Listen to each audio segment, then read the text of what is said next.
Good evening. I am doing my session 7 post, and I am choosing my 3 strategic objectives from the CCU's website. And the first one I am choosing is Be Seekers of Truth. Matthew 7:7 goes really well with this. It says, Ask and it will be given to you. Seek and you will find. Knock and the door will be opened to you. To me, being seekers of truth, I've learned through this course to really vet the information that I'm getting from the internet. Just don't go with the very first thing that you find and assume that that person is telling you the truth and they're not letting their preconceived notions and not letting their emotions get in the way of actually giving you truth and facts that can be backed up by research, and you can go on and vet that all of the information that they have is going to be unbiased. There's so much biased information on the internet. So for me, I will start making sure that the information that I am providing to my employees, my coworkers, my friends and family is information that I have researched. It's not just the first thing that I found on the internet and decided to go with. It's not swayed towards one way or another. It's not biased. It gives both viewpoints.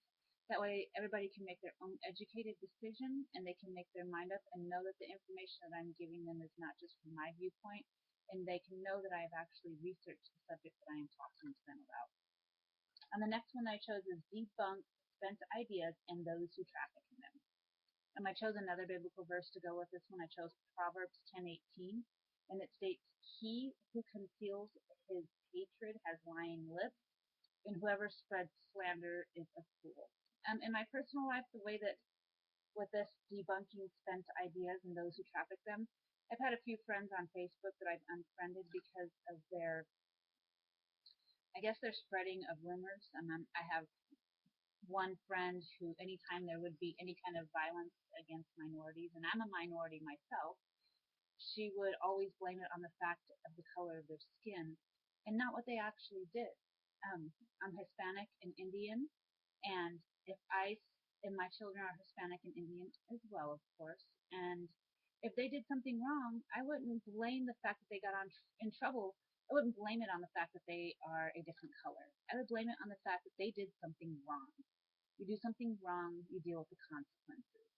I also unfriended a couple of people who always had something negative to say about police officers. And I kept telling them, what would you do if your house caught on fire?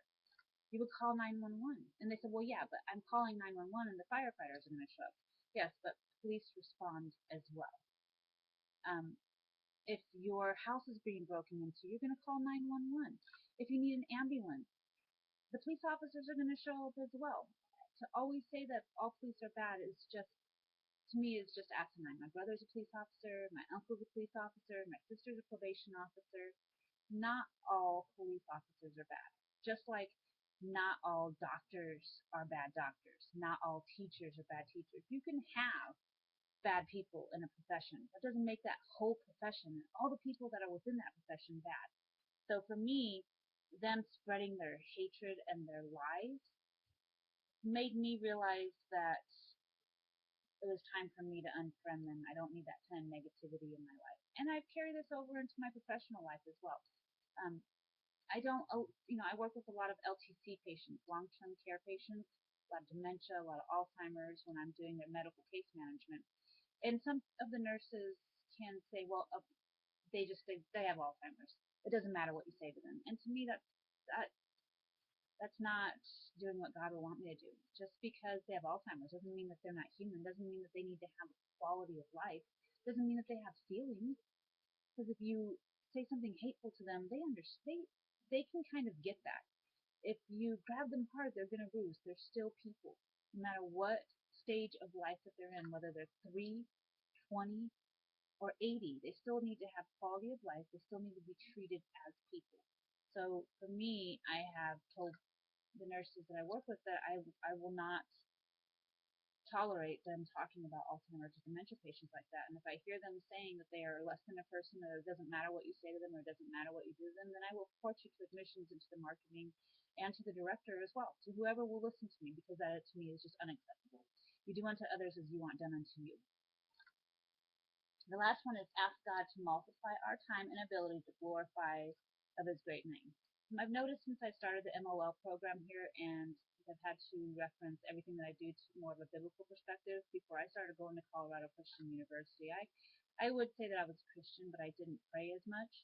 I notice now I pray more often and I speak with God and I ask for strength and I ask for guidance a lot more often than I did before. And for me, it's given me peace. I've had a lot of strife, not strife, I've had a lot of different things thrown at me here lately with my dad's terminal cancer and my oldest son's condition getting worse and my younger son as he gets older, his condition getting worse. And I know that God has a plan and that his plan will be shown to me eventually. And he doesn't give anything to me that he doesn't think that I can handle.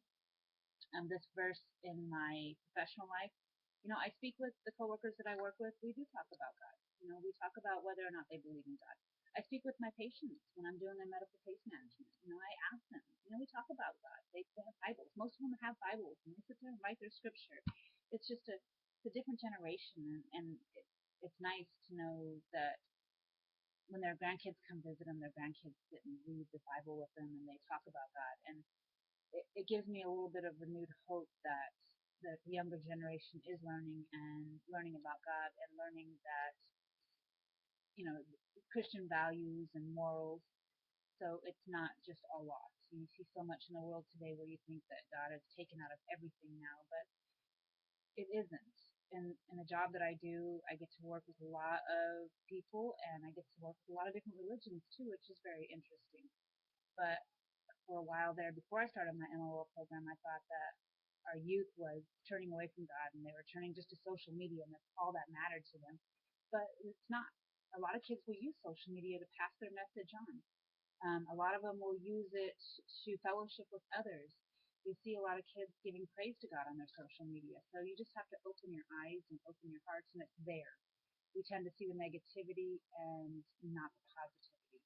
And being at Colorado Christian University has showed me to open my eyes a little more, and I see it more. I see there are more Christians out there than what I thought there was before I started the program because it's opened my eyes and it's opened my heart, and I've been more aware of the different types of postings on social media. I didn't use Twitter before. I didn't use YouTube before. I didn't blog before. I used Instagram. And I do now, and I see that kids, they're not lost. That, they are learning about God. They are learning about Christ. They are evangelizing. They are telling their friends. They're going to youth group. They're spreading the good news. They're doing good deeds. We just see so much of the negativity out there. So I hope with my master's degree that I can continue to work in a higher capacity to encourage our youth the youth are the ones that are going to be taking care of me when I get older. So I want to ensure that they have the same Christian values and the same morals that I do. I want somebody like that taking care of my country and making sure that the organizations within the country are strong and making sure that our government is strong and making sure that we adhere to a moralistic society and a value-driven society. Um, this class has opened my eyes to social media. I'm glad I took it. When I first took it, I thought, great, I'm not good at social media, but I've learned a lot. And I've learned that it can be turned into a positive and not always a negative thing. So I appreciate all the help. I appreciate pushing me outside of my box. I'm sorry my post is so long. You have a great Thanksgiving and a great Christmas. And hopefully I get to take another class with you before my program is over. Thank you and have a good evening.